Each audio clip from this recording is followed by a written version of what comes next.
Hello my dear friends and students, welcome to English Max. इस समय हम लोग CHSL 2023 के इंग्लिश का प्रीवियस पेपर सॉल्व कर रहे हैं और आज हम लोग जो करने जा रहे हैं वो है 17 अगस्त का शिफ्ट 2। दैट मीन्स कि ये हमारा सेट नंबर 38 है। तो कुल कितने सेट थे 2023 में? 40 सेट थे CHSL के। 38 सेट हमने कर लिया है। दैट मीन्स कि हमारे पास कितना सेट बचा है? अब केवल 2 सेट बचे हुए हैं और वो भी 17 अगस्त के ही शिफ्ट 3 और शिफ्ट 4 बचा हुआ है। बाकी सब हमने कर लिया है। अच्छा, CHSL का 2022 भी मैंने कराया है और केवल CHSL ही नहीं, CGL का भी 2022-23, CPU उसका स्टेनो का 22-23 और CPU का 23 वाला, MTS का 22-21 का हो चुका है। मतलब बहुत सारे सेट हमने कराए हैं। आप प्लेलिस्ट देखिए कहाँ तक हम गिनाएं, प्लेलिस्ट देख लीजिए, आपको सारा पता चल जाएगा। अच्छा, आप SSC के किसी भी एग्ज़ाम को परसू कर रहे हो, आप पेपर सारा लगाइए। अगर आप CGL दे रहे हैं तो भी स्टेनो का लगाइए, MTS का लगाइए, MTS दे रहे हैं तो स्टेनो का लगाइए, CPU का लगाइए, CGL का लगाइए, सब लगाइए। क्योंकि पेपर बनाने वाली टीम वही होती है, उनके वर्ड्स की, ग्रामर की, वोकैब की रेंज सब वही होती है। इधर उधर थोड़ा 19-20 होता है, तो आपको प्रैक्टिस से चाहिए, प्रीवियस ईयर सारे लगा लीजिए। मेरी तो ये राय है कि अगर आप 2024 में CGL में अपीयर हो रहे हैं, किसी भी एग्ज़ाम में अपीयर हो रहे हैं, तो इसके पहले आपको 2022 और 23 के सारे पेपर लगा लेने चाहिए। मतलब क्या CPU, क्या SI, क्या CPU, क्या CGL, क्या MTS, क्या CHSL, सारे लगा डालिए। आप एग्ज़ाम कोई भी देते हों, ठीक है, तो आपके लिए बहुत फ़ायदा होगा। बहुत मतलब you can not even imagine. ठीक है, चलिए, तो PDF आप लोगों ने सॉल्व कर लिया होगा। PDF कहाँ मिलेगा आपको पता है, इसी वीडियो के डिस्क्रिप्शन बॉक्स में जाइएगा तो लिंक ऑफ PDF दिया होगा। उसके जरिए आप हमारे टेलीग्राम चैनल पर पहुंच जाएंगे। टेलीग्राम चैनल को ज्वाइन कर लीजिए, आपको डेली दोपहर में PDF मिल जाया करेगा। जैसे इसका PDF जो अभी मैं आज डिस्कस करा रहा हूँ, इसका पहले दोपहर में ही आज मैंने करीब 2-3 बजे ही अपलोड कर दिया था PDF। ठीक है, PDF आप सॉल्व कर लिए होंगे। चलिए देखते हैं कितने क्वेश्चन आपके सही हुए हैं, कितने गलत हुए हैं। तो पहला क्वेश्चन आपकी स्क्रीन पर किस चीज़ से रिलेटेड है? एंटोनीम है। एंटोनीम किसका? ये अंडरलाइन किया हुआ है, पॉम्पस। तो पॉम्पस का मतलब पहले मतलब समझ लो। पॉम्प का मतलब क्या होता है? शो करना, दिखावा करना। तो पॉम्पस का मतलब क्या हो गया? सोई। सोई मतलब क्या हुआ? थोड़ा सा दिखावटी टाइप का होता है। अब ये तो उसकी जो लिटरल मीनिंग है डिक्शनरी वाली वो हो गई। अब सेंटेंस पढ़ के देखिए और पता लगाइए कि क्या जो मीनिंग ऐसे लिटरल निकल रही है वही कंटेक्चुअल मीनिंग भी है या कुछ डिफरेंस है। कंटेक्चुअल का मतलब जिस तरह से वो सेंटेंस में यूज हुई है, जिस सेंस में यूज हुई है वो कंटेक्चुअल होती है। कंटेक्स्ट होता है ना, एक रेफरेंस कंटेक्स्ट होता है। जिस कंटेक्स्ट में हम उस वर्ड को यूज करते हैं उसी कंटेक्स्ट में उसकी मीनिंग देखी जाती है, उसी को हम कहते हैं कंटेक्चुअल मीनिंग। और एक वर्ड अलग से दे दिया जाता है तो वो क्या होता है? उसकी इंडिपेंडेंट मीनिंग होती है। ठीक है, कंटेक्स्ट में जब किसी यूज होता है तो वो थोड़ी सी मीनिंग डिपेंड हो जाती है सिचुएशन पर। अब यहाँ देखते हैं कि कितना वो इंडिपेंडेंट हो रही है, कितना कंटेक्चुअल है। Everyone feels that he is pompous but I know the underlying truth that he is a man of great understanding and love. अब यहाँ पॉम्पस का मतलब क्या हुआ? हर आदमी उसको मानता है कि वो थोड़ा सा दिखावटी टाइप के, वो दिखावटी व्यवहार करते हैं, मतलब थोड़ा शो ऑफ करते हैं। यही अब समझ में आया ना? तो ये हर आदमी ये मानता है कि वो कुछ शो ऑफ करते हैं। ठीक है, चलिए इसका एंटोनीम क्या होगा? बहुत डाउन टू अर्थ आदमी होना चाहिए। चलिए, तो मॉडेस्ट का मतलब क्या हुआ? बहुत ही विनम्र, बड़ा ही शालीन, बहुत डिसेंट, बहुत डाउन टू अर्थ। एंटोनीम तो ये मिल रहा है। लॉफ्टी का मतलब क्या होता है? बहुत हाई फाई होता है। ठीक है, तो ये तो सिमिलर में आ जाएगा। ग्रैंडियोस का मतलब भी वही होता है, ग्रैंड या शानदार। पॉम्पस वही शानदार, दिखावटी के सेंस में ये भी आ गया, साइनोनिम हो जाएगा। लॉफ्टी भी साइनोनिम हो जाएगा। हॉटी का मतलब होता है ना अहंकारी, एरोगेंट होता है ये। तो ये ना तो साइनोनिम हो रहा है बेटा, ना तो एंटोनिम हो रहा है। काम चलाऊं साइनोनिम हो सकता है क्योंकि पॉम्पस दिखावटी होता है। ऐसा आदमी जो दिखावे पर बहुत भरोसा करता है, तो जो दिखावे पे भरोसा करता है, दिखावा पसंद करता है, कुछ ना कुछ थोड़ा बहुत घमंडी तो होता है। तो 50% हो सकता है हॉटी साइनोनिम में आ जाएगा। फिलहाल आपका आंसर क्या है? एक ही पॉजिटिव टाइप का वर्ड है, वो है modest, and that is your answer. ठीक, चलिए आगे बढ़ते हैं क्वेश्चन नंबर 2 में। 2 में क्या है? Incorrectly spelled word. ठीक है, ये ध्यान रखिएगा, इनकरेक्टली पूछा है। तो सोवेनियर की स्पेलिंग एकदम से करेक्ट है, ये आपका आंसर नहीं हो सकता। तो what do you mean by souvenir? देखो सोवेनियर क्या होता है, जैसे आप अपने किसी दोस्त को कोई गिफ्ट देते हो निशानी के तौर पर, यादगार के तौर पर कि ये मेरा गिफ्ट है, ये तुम अपने पास हमेशा रखना, एक दोस्त की निशानी के तौर पर, ठीक है, तो सोवेनियर होता है। सिंबलाइज मतलब प्रतीक, सिंबल होता है, इसी सिंबल से वर्ब बना हुआ सिंबलाइज। स्पेलिंग एकदम से करेक्ट है, तो ये आंसर नहीं हो सकता। ससेप्टेबल का मतलब क्या होता है, हम जिसके ऊपर शंका करते हैं, जिसके ऊपर डाउट करते हैं, अंडर द क्लाउड होता है जो। तो ससेप्टेबल की स्पेलिंग क्या होती है, देखो SUS होती है, ठीक है। इसके बाद C आना चाहिए, CE, उसके बाद PTIBLE, ससेप्टेबल ये होता है। तो इसमें S के बाद C नहीं लगाया है इन्होंने, बस यही एक गड़बड़ी कर दी है और ये आंसर गलत, ये स्पेलिंग गलत हुई, तो यही आपका आंसर हो गया। सिंपैथेटिक की स्पेलिंग एकदम से करेक्ट है, तो ये आंसर नहीं होगा। सिंपैथी से बना है सिंपैथेटिक, मतलब एक ऐसा व्यक्ति जिसके अंदर सहानुभूति, हमदर्दी, लोगों के लिए दया भाव, प्रेम होता है, उसको सिंपैथेटिक कहते हैं। क्लियर हो गया? आपका आंसर कौन सा हुआ? थर्ड वाला हुआ। Let's proceed to the next. ठीक, अब आ गए हम क्वेश्चन नंबर 3 पे। तो इसमें क्या है, grammatically correct version of the following sentence. एक सेंटेंस लिखा हुआ है he was youngest than his brother, इसमें ग्रामर की गलती है और ग्रामेटिकली करेक्ट, इसका जो ग्रामेटिकल करेक्ट वर्जन है वो क्या होगा। तो देखो अगर आप देन लगाते हो, अच्छा हिज ब्रदर लिखा हुआ है तो एक पर्सन ही हो गया, दूसरा पर्सन हिज ब्रदर हो गया, तो comparison is made between two persons he and his brother. तो we can use only positive and comparative degree in this case, superlative can not be used when we are comparing two persons. जब हम दो person को compare करते हैं तो हम superlative degree लगा ही नहीं सकते, हम केवल पॉजिटिव में या कंपैरेटिव में कर सकते हैं। तो देखते हैं, तो पहले तो ये सुपरलेटिव गलत हो गई, ठीक है। अब यहाँ लिखा है कि he was younger than, younger के साथ दैन लगा हुआ है, ये एकदम से करेक्ट है। यहाँ लिखा है टू यंग दैन, अब देखो टू यंग पॉजिटिव डिग्री के साथ दैन लगता नहीं है, he was young to his brother, comparison करने में ये टू नहीं लगेगा, यहाँ यंगर दैन लगेगा, केवल पहला वाला सही होगा। आई होप कि ये क्वेश्चन किसी का गलत नहीं हुआ रहा होगा। नेक्स्ट में आ जाओ बेटा, क्वेश्चन नंबर 4 करते हैं। क्या करना है, 4 में एंटोनिम बताना है। एंटोनिम किसका इंडिपेंडेंट वर्ड नहीं है, ये कंटेक्चुअल वर्ड है। अगर सेंटेंस में वर्ड यूज किया गया है तो will have to follow the meaning of context. इस कंटेक्स्ट में उसकी क्या मीनिंग है, कभी कभी कंटेक्स्ट में ही उसकी जो लिटरल मीनिंग होती है वही वाली आती है, कभी कभी थोड़ा चेंज हो जाती है। तो देखते हैं यहाँ पर कि we were very much enthusiastic about our tour to Agra. हम आगरा के टूर पर जा रहे थे, तो आगरा के टूर पर जाने के लिए उस टूर के प्रति हमारे अंदर क्या होती है, बहुत ही एंथुजियास्टिक है, मतलब बड़ा जोश है, बड़ा उत्साह है, बड़ी क्यूरियसिटी है। अच्छा ठीक है, तो इसका एंटोनीम का मतलब क्या होगा। एंटोनीम का मतलब देखो, एक तो ओबेस्ड हो जाता है, ठीक है। ओबेस्ड का मतलब हम जब किसी और हमारा झुकाव बहुत ज़्यादा होता है, हमारी किसी और बहुत ज़्यादा इंक्लाइनेशन होता है, हम किसी चीज़ के प्रति बड़े आसक्त होते हैं, ठीक है। तो ये चीज़ तो यहाँ लग नहीं रही है, ठीक है। एंथुजियास्टिक और आसक्ति तो करीब सिमिलर टाइप में चले जाएंगे ना, ये नहीं हो पाएगा। एंग्जियस का मतलब क्या होता है, बहुत ही मतलब उत्सुकता, जिज्ञासा, क्यूरियोसिटी थी। एंग्जियस का मतलब भी वही होता है, बहुत ज़्यादा कंसर्न था उस चीज़ को लेकर के, तो ये सिमिलर में आ जाएगा, नहीं होगा।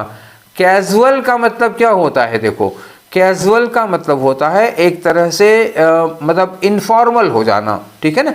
कैजुअल का मतलब क्या होगा, इनफॉर्मल। इनफॉर्मल का मतलब क्या हुआ, नाइदर टू मच इंटरेस्टेड और नार टू निगलेक्टेड, दोनों में से बीच की स्थिति हो जाएगी।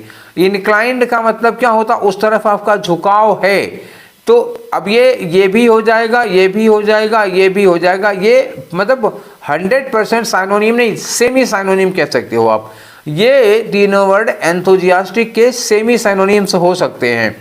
और ये जो होता है ये क्या जा रहा है, ये एंटोनिम में जा रहा है, हालांकि बहुत एग्जैक्ट एंटोनिम नहीं हो रहा है, but we have no other option than this. Casual के अलावा हमारे पास और कोई ऑप्शन नहीं बच रहा है ओबेस्ड या एंग्जियस इंक्लाइन लगाने का, तो हमको हमारे पास यही बच रहा है।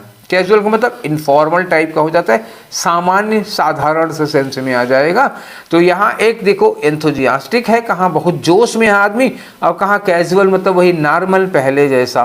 तो ये होता है, ये थोड़ा न्यूट्रलिटी दिखा रहा है, इसलिए थर्ड वाला आंसर ले लोगे, ठीक है। आगे आ जाओ, क्वेश्चन नंबर 5 में क्या करना है, correctly expresses in the active voice. आ गया एक्टिव पैसिव। यहाँ लिखा वाज टॉक्ड। रोज इस बारे में बात होती है कि जब हम एक्टिव वॉइस में वर्ब की सेकेंड फॉर्म लगाते हैं तो पैसिव वॉइस में क्या होता है, वाज या वर्ब के साथ वर्ब की थर्ड फॉर्म लग जाती है। और इन केस कि आपको सेंटेंस में वाज के साथ थर्ड फॉर्म मिल रही है, दैट मीन्स कि आप वाज हटा दीजिएगा, वर्ब की सेकेंड फॉर्म हो जाएगी टॉक्ड। ठीक है, और कौन किया है इसको, by the officers, the officers पहले चले जाएंगे और उसके बाद टॉक्ड लगाना है, तो वर टॉकिंग नहीं हो सकता, कंटिन्यूअस की एक्टिव वॉइस हो जाएगी। अब यहाँ लिखा है टॉक्ड, ऑफिसर्स टॉक्ड, यही है जो वर्ब की सेकेंड फॉर्म लगी है टॉक्ड, वर्ब की सेकेंड फॉर्म में यही लगा हुआ है। यहाँ देखो हैड टॉक्ड लिखा हुआ है, हैड टॉक्ड हम कहाँ से ले लेंगे, और ऑफिसर्स टॉक वर्ब की फर्स्ट फॉर्म लग जाएगी तो प्रेजेंट इंडेफिनिट हो जाएगा, गलत हो जाएगा। तो you have only one option and that is option number second. ठीक है, आगे आ जाओ क्वेश्चन नंबर 6 में। 6 में क्या करना है, वही दैट कैन सब्सटीट्यूट। अब इतना अंडरलाइन किया हुआ है तो हो सकता है कि ये कोई इडियम का एक्सप्लेनेशन है जिसका इडियम पूछा गया हो, या हो सकता है ग्रामेटिकली इनकरेक्ट हो, उसको करेक्ट फॉर्म में पूछा गया हो। चलो देखते हैं। फ्रॉम अ रिसेंट रिसर्च, अभी हाल ही में कोई रिसर्च हुई है जिससे ये पता चला है, एविडेंट इज इट, इतना उल्टा कर दिया है, होना क्या चाहिए था, इट इज एविडेंट। ठीक है, it is evident that, that सही है अपनी जगह पर। A lot more women, a lot more women क्या होगा, प्लूरल काउंटेबल नाउन दिया हुआ है, इसके पहले मोर क्या हो गई, मेनी की कंपैरेटिव डिग्री हो गई, और कंपैरेटिव डिग्री के पहले अलॉट हम लगा सकते हैं, तो a lot more women have been opting for professional course. इस वाले पोर्शन में सब ठीक है, कोई गलती नहीं है। गलती कहाँ है, एविडेंट इज इट की जगह होना चाहिए इट इज एविडेंट, तो इट इज एविडेंट, देखो यहाँ पे लिखा इट इज एविडेंट, ये ठीक है, इट इज एविडेंटली गलत हो जाएगा, इट इज एविडेंट यहाँ लिखा है, लेकिन that a lot more women, it is evident that a lot more women, हाँ ठीक तो है ये। और पहले वाले में क्या है देखिए, तो it is evident that more a lot, ये गलत हो गया, यहाँ मोर जो है ये वुमेन के पहले आना चाहिए था, तो पहला गलत हो गया, दूसरा गलत हो चुका है, तीसरा सही मिल गया हमको। अब यहाँ देखो इट इज एविडेंस, एविडेंस गलत होगा, एविडेंट होना चाहिए, तो हमारे पास यही केवल तीसरा वाला ऑप्शन मिल रहा है। ठीक है ना, क्लियर है, कोई शक शुबह डाउट हो तो बताना। ठीक है, आगे बढ़ते हैं, क्वेश्चन नंबर 7 में आ जाते हैं। 7 में क्या करना है, देखो आपको साइनोनिम बताना है, किसका बेटा, ब्लीक का साइनोनिम बताना है। अब ब्लीक का मतलब जानते हैं ना क्या होता है, देखो एक तो ब्लीक निगेटिव सेंस में तो आता है, ब्लीक एक होता है निराश के सेंस में आता है, कुछ कुछ जैसे निराशा टाइप की होती है, या आप ये कह सकते हो कि बहुत ही बैड सिचुएशन है कोई, मतलब बड़ी बैड कंडीशन में है, बड़ी बैड सिचुएशन में है, तो इसके लिए भी ब्लीक यूज किया जाता है, दो सेंस में आता है ये। अब हम जो यहाँ स्टेटमेंट दिया है देखें, इसमें से किस में आएगा, साइनोनिम बताना है, ध्यान दीजिएगा। साइनोनिम में क्या स्लो हो सकता है, देखो निराशा या एक बुरी कंडीशन, इसके लिए स्लो तो नहीं हो सकता। ग्लूमी का मतलब क्या होता है, जैसे ग्लूमी जो होता है वो बड़ा व्यक्ति उदास होता है, और उदास तभी होता है जब निराश होता है कि नहीं हाँ, तो उदास हो रहा है, निराश हो रहा है, ठीक तो है हमारा, ग्लूमी तो इसका साथ दे देगा। अच्छा, फ्रेल का मतलब क्या होता है ना, वीक आता है, बहुत ही कमज़ोर होता है, या फिर ये कह सकते हैं कि वो आदमी इल है, बीमार है, तो ये दोनों ही कंडीशन ब्लीक के लिए नहीं लग पाएगी। अगर ग्लूमी ना होता तो बुरी कंडीशन में हम फ्रेल लगा सकते थे, अगर ग्लूमी ना दिया होता तो, ठीक है। और सडन का मतलब अचानक होगा, तो ग्लूमी जो है ना वो भारी पड़ रहा है फ्रेल पर, and we should go with gloomy, clear है। चलिए आगे आ जाओ 8 नंबर में। 8 में क्या करना है ये तो कहने की ज़रूरत नहीं है, और चलिए देखिए यहाँ पे इसके लिए सूटेबल वर्ड नीचे से लेते हैं हम लोग। अच्छा, लेना कुछ नहीं है, अब कायदे से देखो तो 4 वर्ड एक ही हैं, लिखा है देखो, कंटेस्टेंट यहाँ है, कंटेस्टेंट यहाँ है, कंटेस्टेंट यहाँ है, कंटेस्टेंट यहाँ है, सीधे सीधे बताओ कंटेस्टेंट की स्पेलिंग कौन सी सही है, ठीक है। अब यहाँ देखो सेंटेंस पढ़ लो, Mihika was one of the dash in the master chef competition. जाहिर सी बात है मास्टर शेफ कंपटीशन, जब यहाँ कंपटीशन की बात आई तो वो कंटेस्टेंट होगी। कंटेस्टेंट की कौन सी स्पेलिंग सही होती, तो पहले कान पकड़ लो, ठीक है ना, और कान के बाद क्या कर लो, टेस्ट कर दो, टेस्ट के बाद क्या कर दो, कंटेस्टेंट होता है ना, तो टेस्ट के बाद क्या लगाना है, आंट लगाना है, याद रखना, ANT आंट वाला, कान है, टेस्ट है, आंट है, क्लियर हो, कोई डाउट तो नहीं है। तो कान, टेस्ट और आंट, ये हो गया कान, ये हो गया टेस्ट और ये हो गया आपकी आंट। क्लियर है? तो कौन सा आंसर हो गया? थर्ड वाला सही होगा। बाकी सारी की स्पेलिंग गलत है। ये टेक्स्ट कर दिया फालतू में, ये टेंट लगा दिया है इन्होंने, टेंट नहीं होगा आंट होगा। ठीक है ना? अब तो नहीं कन्फ्यूजन होगा, इस तरह का वर्ड आएगा तो। चलिए आगे बढ़ते हैं, अगला क्वेश्चन देखते हैं आपका क्वेश्चन नंबर 9। क्या करना है? एंटोनीम।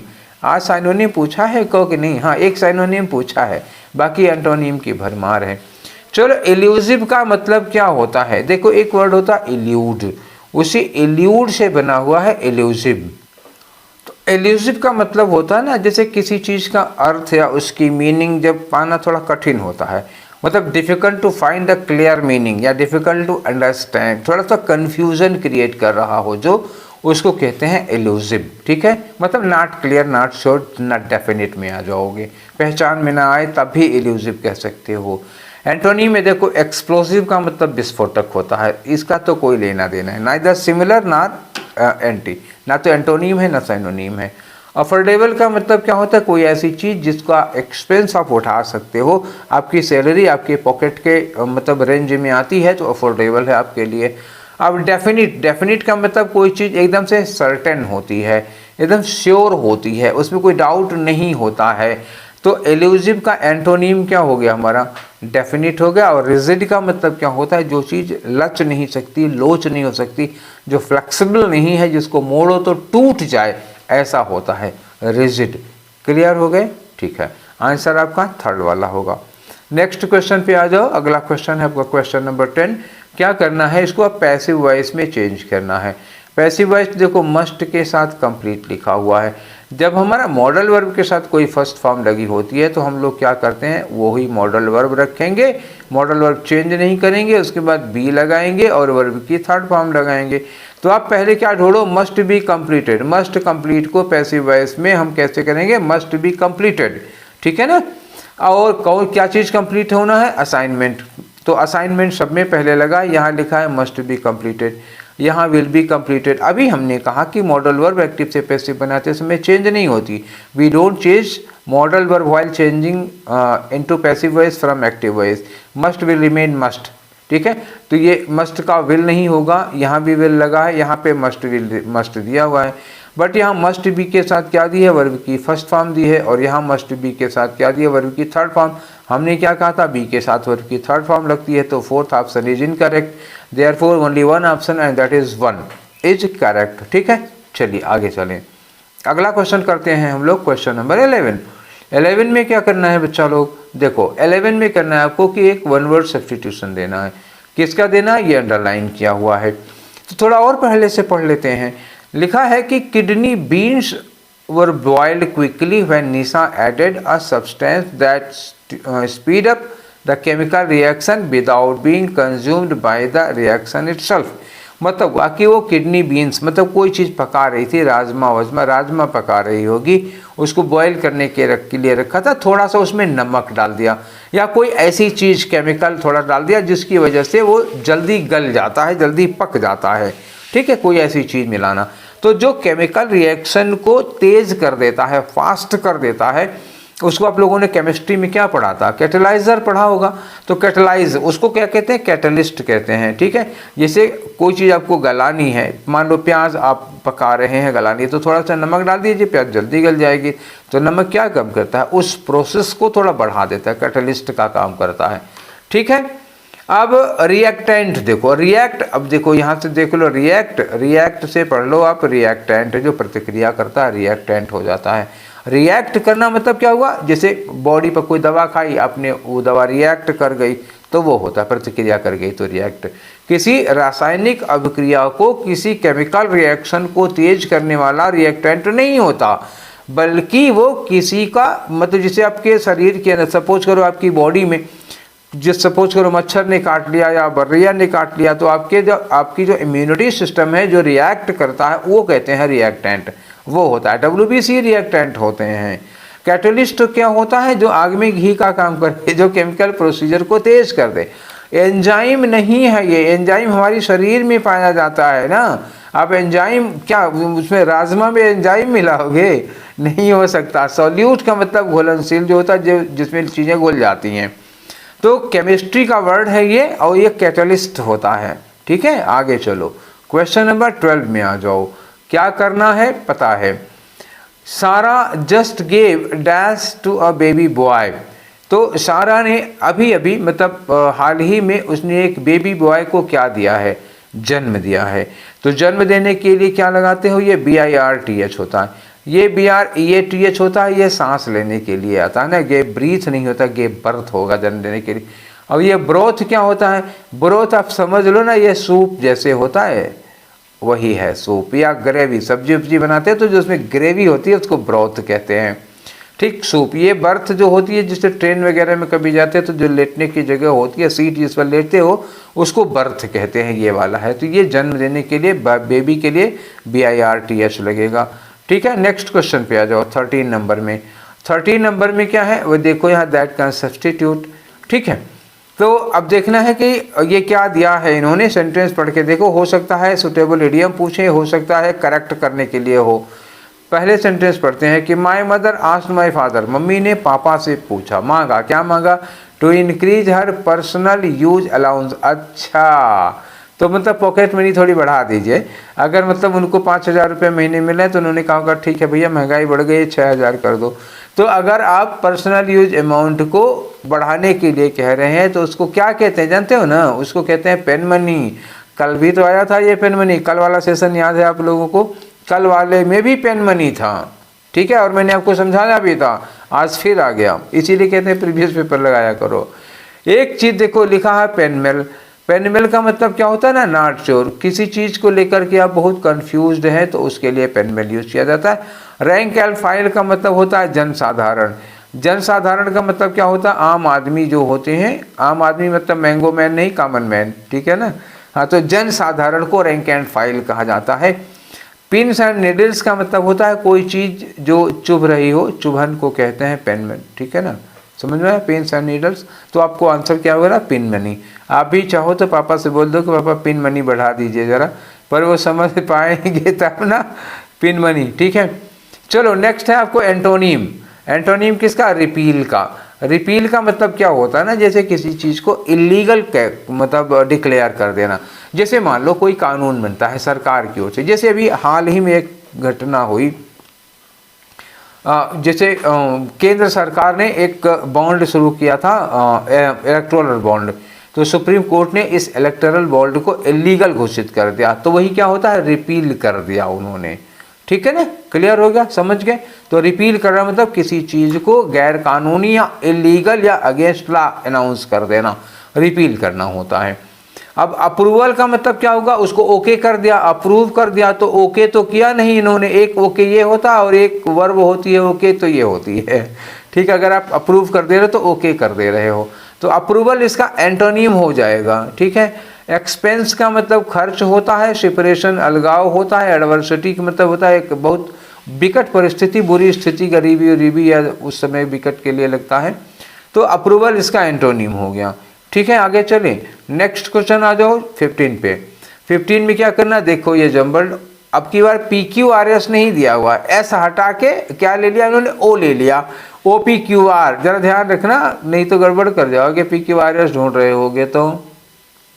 चलिए पढ़ते हैं इसको। लिखा on a regular basis can improve. देखो शुरुआत हो नहीं सकती। On a regular basis can improve, कौन कैन इम्प्रूव और किसको इम्प्रूव कर सकते हैं, ये बीच का सेंटेंस होगा। आगे लिखा इंगेजिंग इन फिजिकल एक्टिविटी, ये भी कुछ नहीं कर रहा है। आगे लिखा है इंगेजिंग इन फिजिकल एक्टिविटी हो सकता है, ये सब्जेक्ट बन सकता है।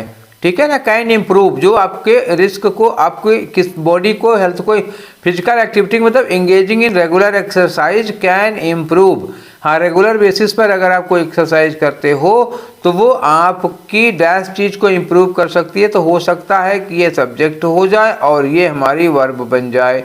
ठीक है, इम्प्रूव करेगी, किसको इम्प्रूव करेगी, तो इम्प्रूव कर सकती है। यहाँ देखो लिखा है the risk of chronic disease. तो रिस्क क्रोनिक डिजीज के रिस्क को बढ़ाएगी थोड़ी ना रेगुलर एक्सरसाइज, घटाएगी, मतलब ये रिड्यूस के बाद आना चाहिए। तो क्या होगा, इम्प्रूव कर सकता है आपको कार्डियोवास्कुलर हेल्थ को, और रिड्यूस कर सकती है आपकी क्रोनिक डिजीज को, और बूस्ट कर सकती है मेंटल हेल्थ को। हाँ, अब बात समझ में आई।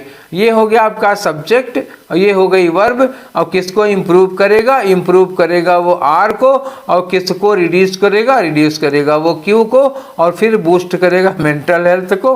तो कहानी समझ में आ गई। पी हमारा सब्जेक्ट है, ओ हमारी वर्ब है, और आर हमारा ऑब्जेक्ट है, और जो आर के एंड में रिड्यूस लगा हुआ है उसका ऑब्जेक्ट हमारे पी में दिया, सॉरी पी नहीं जी, ये किस में होगा? क्यू में दिया हुआ है। ठीक है ना, क्लियर हो गया? अब तो समझ में आ गए हो। पी ओ आर क्यू, तो ये रहा आपका आंसर। ठीक है, चले आगे। अगला वाला है आपका 16 नंबर का, वंस मोर अरेंजमेंट का है। चलो देखते हैं कि लिखा है टू हिज नेबर्स, पड़ोसियों के प्रति। अभी देखना पड़ेगा। First name is Adam, that no one even, that no one even ऐसे कैसे हो जाएगा? आगे लिखा ही इज सो रूड, हाँ मिला, अब शुरुआत मिली हमको। सी इज सो रूड, अब रूड के बाद यही लगा दो टू हिज नेबर, क्योंकि रूड किसके प्रति रूड है, ये टू लग जाएगा। She is so rude to his neighbors, मतलब डी के बाद ए हो गया, किसके प्रति रूड है ये तो लगाना पड़ेगा। इतना रूड है, इतना रूड है। अब इफेक्ट क्या होगा कि कोई नहीं जानता, दैट नो बडी नोज, तो सी लगा लो। That nobody sorry that no one even, अब क्या लगाओगे? नोज, नोज का मतलब अब ई लगा दो, कोई नहीं जानता कि even his first name is Adam, तो उसके बाद क्या लगा लो? बी। तो डी ए सी ई कहीं पर है, डी एक ही तो ऑप्शन है जो डी से शुरू हो रहा है। इतनी मशक्कत करने की ज़रूरत ही क्या थी? एक देख लेते हैं डी से शुरू हो रहा है। अच्छा खैर कोई बात नहीं, एग्जाम में ये वाला करना, डी से स्टार्टिंग आपको मिल रही है, बस बात खत्म हो गई। अगर दो डी से स्टार्टिंग होता तो एक आध चीज़ और बढ़ जाते। क्लियर है ना, आप समझ गए होंगे। चलिए आगे बढ़ते हैं, क्वेश्चन नंबर 17 देखते हैं आपका। ठीक, तो 17 में हमको करना क्या है? एरर निकालनी है। देखते हैं, when I was in 5th grade, ठीक तो है। I use to ride on my bicycle, अरे जब मैं 5th क्लास में था, अब तो नहीं हूँ ना, तो पास्ट की बात हो गई। आई यूज टू नहीं, बल्कि क्या होगा? I used to ride on my bicycle. तो यूज्ड टू ये होगा आपका सेकेंड वाला होगा ना। यूज टू यूज किया जाता है हैबिट बताने के लिए पास्ट की। ठीक है, आगे चलें। नेक्स्ट क्वेश्चन रहा आपका, ये इडियम बताना है। ठीक है, इडियम, अब इसके लिए सुटेबल इडियम लो जो स्टेटमेंट सिचुएशन दी हुई है। The manager was punished for his negligence in work, काम में लापरवाही बरतने के लिए मैनेजर वाज पनिश्ड, ये हो गया आपका कीवर्ड। तो टू बी पनिश के लिए क्या होगा? ब्रिंग टू बुक, एक मुहावरा है, बुक पर बना हुआ है, टू ब्रिंग टू बुक, और होता है to be in good books. ठीक है, to be in good books का मतलब क्या होगा? किसी का बहुत खास होना। ब्रिंग टू बुक्स मतलब किसी को सजा देना, पनिशमेंट देना, चौथा हो गया। और जानना चाहते हो तो जानो, देखो बिग डेफियंस का मतलब होता है किसी को डिसओबे करना। DIS तो लिखा ही नहीं था। डिसओबे करना, किसी की अवज्ञा करना, आज्ञा पालन ना करना। अब लिखा है burn one's boat, burn one's boat का मतलब क्या हुआ? आप नदी, बोट से नदी पार किए, नदी पार करने के बाद आपने बोट में आग लगा दी, लौट के कैसे जाओगे? मतलब वापस लौटने का रास्ता बंद कर देना, वापस लौटने का चांस खत्म कर देना, ये होता है बर्न वंस बोट। और बोल्ड फ्रॉम द ब्लू का मतलब क्या हुआ? अनएक्सपेक्टेड कोई मुसीबत आ जाती है, जैसे आसमान से बिजली गिरती है, कोई नहीं जानता कहाँ गिरेगी, कब गिरेगी। ऐसे ही जब अनजाने न जाने कहाँ से अचानक से कोई आफत, मुसीबत, विपत्ति आ जाती है तो उसको कहते हैं बोल्ड फ्रॉम द ब्लू। ठीक है ना, क्लियर हुए? चलिए, तो चौथा वाला ऑप्शन होगा। नेक्स्ट में आ जाओ 19 नंबर पे। क्या करना है 19 में? देखो वन वर्ड सब्सटीट्यूशन है। तो क्या लिखा है यहाँ पे? देखो वन वर्ड सब्सटीट्यूशन एक्चुअली तो देना केवल इतने का है, आ सेंटिमेंटल लॉन्गिंग, मतलब लॉन्गिंग का मतलब क्या होता है? देखो लॉन्ग एक लंबा के लिए यूज किया जाता है, एडजेक्टिव होता है। ठीक है, एक एडजेक्टिव होगा तो लंबे के लिए लगता है, और एक लॉन्ग जो होता है ना वो वर्ब होती है।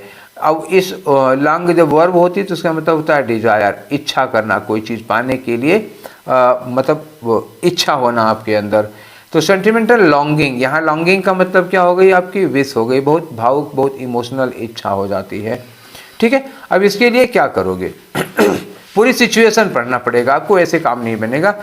As I walked through the old town, जब मैं पुराने ओल्ड टाउन में टहल रहा था तो I could not help but, मैं रोक ना सका अपने आप को, फील मतलब एक इच्छा, फील महसूस करना, sentimental longing for the simpler times of my childhood, बचपन का जो एकदम साधारण सा जीवन हुआ करता था, एकदम सिंपल सी लाइफ हुआ करती थी, उसके बारे में सोचे बिना, उसकी इच्छा किए बिना मुझसे रहा नहीं गया। तो बचपन को याद करने को हम लोग क्या कहते हैं? नॉस्टैल्जिया।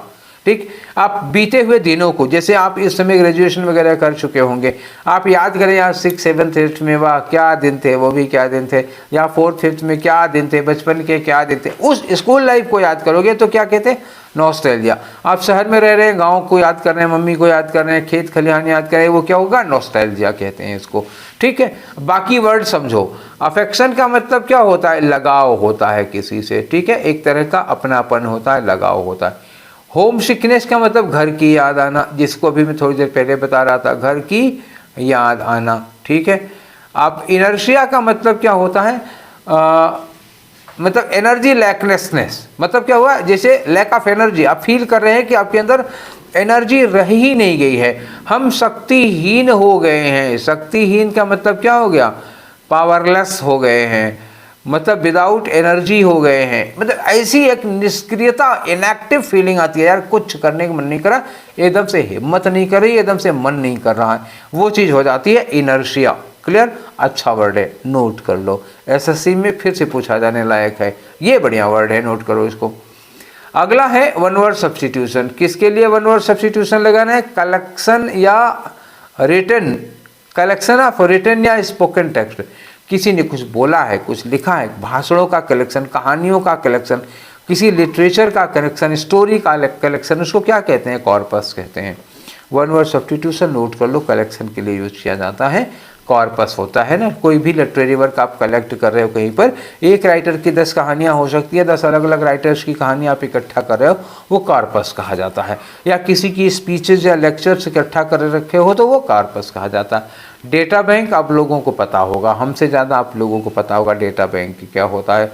डिक्शनरी भी आप जानते हो, एक्सप्लेन करने की ज़रूरत नहीं होगी। सिरका का मतलब क्या होता है? सिरका वो जब दाल में डाल के खाते हो, विनेगर वाली बात नहीं होती। ये अप्रॉक्स क्या है? ये अप्रॉक्स टाइमिंग है। ठीक है, अप्रॉक्स टाइमिंग मतलब जैसे हम कहते हैं कि यही करीब 150 ईस्वी के आसपास की बात है तो कहते हो सिरका 150 AD, ऐसे लगाते हो तो कि अप्रॉक्स टाइम होता है उसी के आसपास का।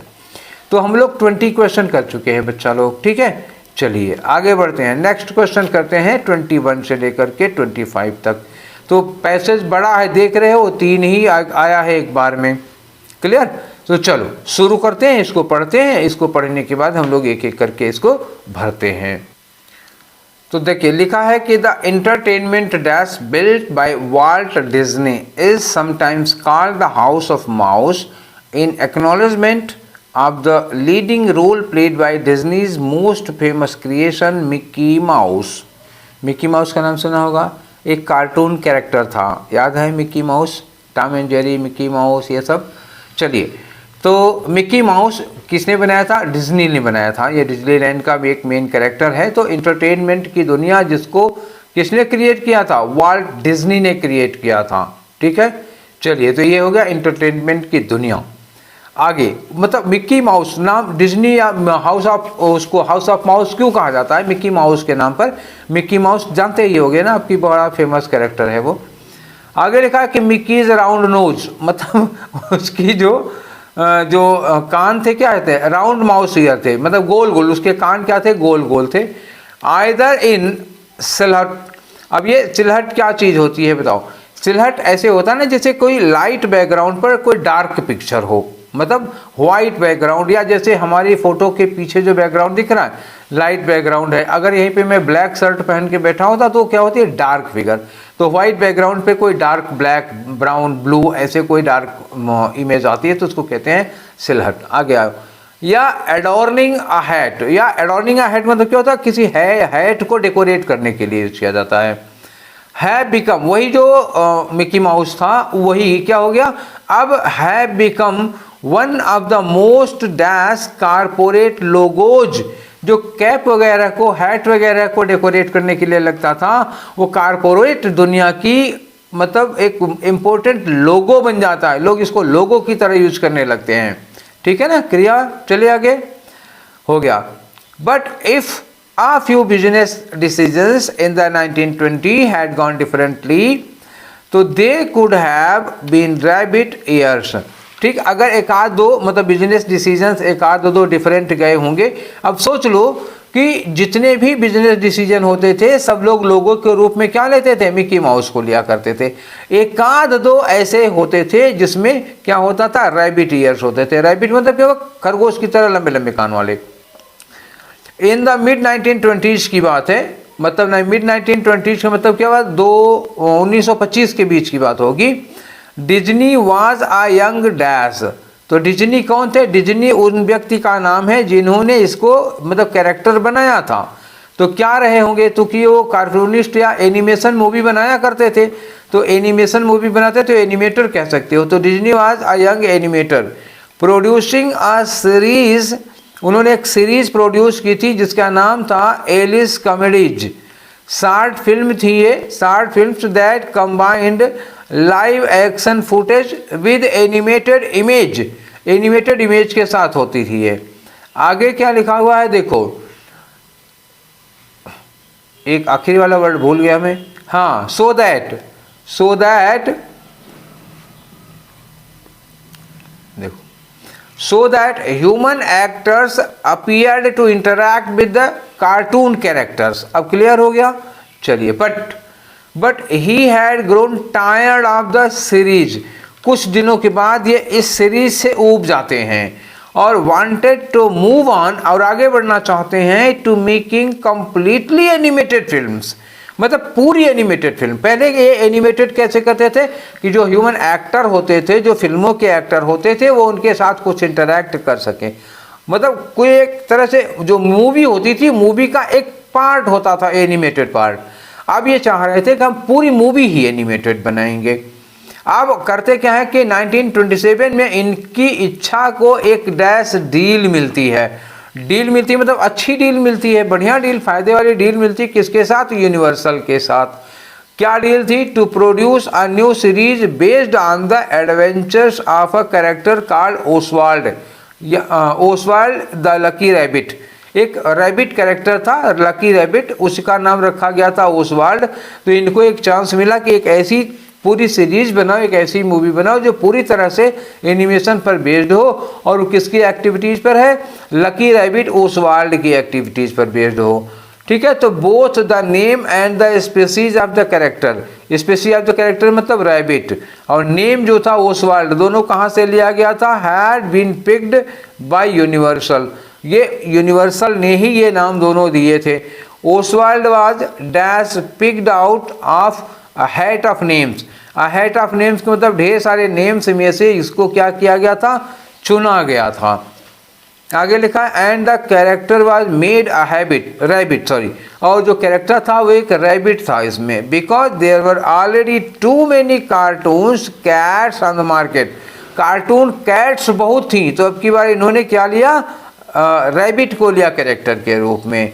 क्लियर है। चलें अब भरते हैं हम लोग एक एक करके। तो सबसे पहले वाले के लिए हम एक ऑप्शन देख लेते हैं, क्या है, एम्पायर है, पावर है, प्रोविंस है और कंट्री है। ठीक है, एम्पायर, पावर, प्रोविंस और कंट्री है। ठीक है, तो इसको क्लियर कर लूँ मैं।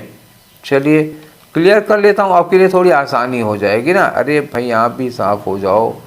चलिए अब यहाँ लिखा कि entertainment dash build by Walt Disney. Walt Disney के द्वारा तैयार किया गया एंटरटेनमेंट का, एंटरटेनमेंट का क्या हुआ, वाल्ट डिज्नी के द्वारा तैयार किया गया एंटरटेनमेंट का एम्पायर, कि एंटरटेनमेंट की पावर, कि एंटरटेनमेंट का राज्य, प्रोविंस या एंटरटेनमेंट का देश। तो क्या होगा, एम्पायर होता है। एक बड़ा एम्पायर खड़ा किया उन्होंने, बिजनेस एम्पायर है ना, तो इसको हम लोग एम्पायर कहते हैं। ठीक है, बिजनेस वगैरह के क्षेत्र में। ठीक, चलो दूसरे वाले में क्या है, यहाँ इन्होंने कहा था कि ये उस दौर का जो मिक्की माउस है, उस दौर का सबसे ज़्यादा विजिबल या मेजरेबल या नोटिसेबल या रिकॉग्नाइजेबल कैरेक्टर था। चलो 22 में देखते हैं क्या है। ठीक है, ये उस दौर का सबसे ज़्यादा क्या था, यहाँ से हम ले लें, यहाँ से पढ़ा जाए। हाँ, तो मिकीज राउंड माउस ईयर्स, मतलब राउंड में गोल गोल जो कान थे चूहे के, मिकी माउस के, आइदर इंसर्ट, चाहे वो मतलब बैकग्राउंड वगैरह के लिए लोग यूज करते थे ना, वो मतलब प्लेन बैकग्राउंड पे डार्क पिक्चर, या कभी कभी किसी हैट को एडॉर्न करने के लिए, किसी टोपी वोपी की शोभा बढ़ाने के लिए यूज किया जाता था। तो have become one of the most dash corporate logo in the world. तो most dash corporate logo in the world. अब बताओ, most dash corporate logo, most visible corporate logo की मोस्ट मिजरेबल, मोस्ट नोटिसेबल या most recognisable? तो क्या होगा? Recognisable होगा। पूछो क्यों होगा रिकग्नाइजेबल? सबसे ज़्यादा पहचान में सबसे ज़्यादा पॉपुलर हो गया था। रिकग्नाइजेबल एक पॉपुलरिटी के लिए लग जाएगा, विजिबल और मिजरेबल नहीं आएगा। नोटिसेबल मतलब जिस पर सबसे ज़्यादा ध्यान जाता है, अटेंशन जाने वाला नहीं थे, बल्कि पॉपुलर के सेंस में है, इसलिए रिकग्नाइजेबल आ जाएगा। ठीक है, तो अब इसके बाद आया डिज्नी कौन था। अब तो आप जान गए हैं ना डिज्नी कौन था। डिज्नी आर्टिसन था, या डिज्नी क्राफ्ट्समैन था, या डिज्नी एनिमेटर था, या डिज्नी मैनिएचरिस्ट था। तो आर्टिसन का मतलब क्या होता है? शिल्पी। शिल्पी का मतलब क्या होता है? जैसे सोनार है, कुम्हार है, लोहार है, वो होते हैं। तो डिज्नी कोई लोहार, कुम्हार या ये सब नहीं था। क्राफ्ट्समैन का मतलब क्या होता है? जो मतलब बहुत ही एक्सपर्ट वर्क्समैन होता है, ये भी नहीं है, क्राफ्ट्समैन भी नहीं है। ठीक है, अब मिनिएचरिस्ट मतलब कार्टूनिस्ट होता है। तो कार्टून तो वो नहीं बताता, वो बनाता क्या था? एनिमेशन की मूवी बनाता था। अब याद है, थोड़ी देर बार बार इस बात का जिक्र आया ना, एनिमेशन एनिमेशन एनिमेशन। तो वो क्या था? एनिमेटर था। वॉल्ट डिज्नी क्या थे? एनिमेटर थे। अब आते हैं हम लोग किसमें? आपका ये फिगर नंबर 4। तो देखें यहाँ पर क्या लगाना है, एक सेंटेंस पहले से लेके देखते हैं। इन 1927, देखो क्लियर कर देता हूँ यार, एक बार पहले से ही वो पूरा भरा हुआ है, अच्छा नहीं लगेगा इसको समझाने में। ठीक है, इतनी ही देर तो लगनी थी। तो इन्होंने कहा इन 1927 की बात है, ही गॉट हिज विश। उनकी इच्छा थी, वो मिक्की माउस वाले से ऊब गए थे। अब उनकी इच्छा करी थी कुछ नया करे, पूरी फुल एनिमेटेड मूवी बनाने का। तो उनकी इच्छा को मिला, क्या मिला? एक डैश डील मिली। तो उनकी इस इच्छा को डैश डील मिलती है। उनकी इच्छा, इस इच्छा को कैसी डील मिलती है? स्ट्राइकिंग डील मिलेगी, क्रॉसिंग डील मिलेगी, पजेसिंग डील मिलेगी, या बेविचिंग डील मिलेगी। तो क्रॉसिंग और पजेसिंग डील नहीं होती, क्या होती है? स्ट्राइकिंग डील होती है। मतलब बड़ी फायदेमंद, बड़ी अच्छी डील मिलती है। बेविच का मतलब क्या होता है? अट्रैक्टिव। अट्रैक्टिव, लेकिन यहाँ कौन से वाले सेंस में आ जाना? किसी को देखो बेविच लिखा है ना, तो पहले इसको देखिए उसकी बनावट क्या है। विच है, विच मतलब क्या होता है? जादूगरनी होती है, चुड़ैल होती है। विचिंग का मतलब किसी पर जादू वोदू कर देना, और बेविच का मतलब क्या होता है? किसी पर जादू हो जाना, ये होता है। मतलब ऐसे इंचेंट, मंत्र मार के किसी को, जादू करके किसी को अपने बस में कर लेना। तो फिलहाल ये यहाँ नहीं लगेगा। डील के लिए स्ट्राइकिंग डील लगाओ, इंपॉर्टेंट, बहुत बढ़िया डील मिलती है उनको। ठीक है, अब आखिरी वाले के लिए देखो क्या लगाना है हमें। आखिरी वाला फिलर क्या है देख लीजिए, यहाँ पे, यहाँ से ले लेते हैं। हाँ, both the name of the species and the character. Species का नाम क्या था? रैबिट था, और कैरेक्टर कौन था? Lucky, Oswald. सॉरी, नाम मतलब स्पेसी थी, कौन सा, किस प्रजाति का कैरेक्टर था? रैबिट, और उसका नाम क्या था? ओसवाल्ड। ये दोनों चीजें was dash picked out of a hat of names. इनको चुना गया था ढेरों नामों में से। तो कैसे चुना गया था? अपारेंटली, जाहिर सी बात है, स्पष्ट रूप से। अपारेंटली क्या हो जाएगा? स्पष्ट रूप से। तो ये हो गया। और एनाटॉमिकली, अब एनाटॉमी यहाँ कहाँ आ जाएगी? एनाटॉमिक मतलब होता है कि उसके शरीर की संरचना के आधार पर, तो वो नहीं है। आउटवर्डली का मतलब होता है ओपन तौर पर, ये भी नहीं होगा। रीजनेबली का मतलब बहुत ही तर्कपूर्वक, यहाँ तर्कपूर्वक नहीं बात हो रही है, कोई इसमें लॉजिक लगी ही नहीं है, कोई तर्क वितर्क कुतर्क सुतर्क तो कुछ हुआ ही नहीं था। तो क्या हुआ? स्पष्ट रूप से, मतलब जाहिर सी बात है कि उसका जो नाम था वो एक मतलब स्टॉक, नामों के स्टॉक में से लिया गया था। ठीक है, तो अपारेंटली यहाँ ज़्यादा सुटेबल होगा। ठीक है, तो ये हमारे क्वेश्चन के थे 25। सेट नंबर कितना था? 38। ठीक है, तो अब हम लोग कितना पहुंच गए हैं, 950 सेट 50 क्वेश्चंस लगा चुके हैं, प्लस 50 क्वेश्चंस और बचे हैं, इनका काम खत्म। ठीक है। अच्छा, अभी एक समस्या का समाधान मैं सोच रहा हूं। आप लोगों की जो समस्या है, बच्चे कह रहे हैं कि सर MTS करा दीजिए। MTS का हमारे पास देखो 2022 वाला जो था, 2022 वाला जो मार्च 23 में हुआ था, नहीं हमने इसको मई वाला करा दिया था, सितंबर वाला नहीं हुआ था। ठीक है। अब ये वाला बाकी है आधा, इसमें से कितना बाकी है, आधा बचा है, और 2023 वाला पूरा का पूरा बचा हुआ, ये इतना ये बचा हुआ है। तो करीब 50 सेट तो करीब ये हो जाएंगे। और मई में CPO का एग्ज़ाम है, 9 मई से CPO का एग्ज़ाम लगा हुआ है। तो CPO का एग्ज़ाम पहले है, MTS का एग्ज़ाम बाद में है। तो अभी मैं ये सोच रहा हूँ कि CPO को और MTS को, इसमें चूँकि सेट बहुत ज़्यादा है, तो MTS को और CPO को साथ साथ में चलूँ लेके। जैसे एक दिन हम CPO का करा देते हैं, एक दिन MTS का करा देते हैं, फिर एक दिन CPO का करा देंगे, फिर एक दिन MTS का करा देंगे।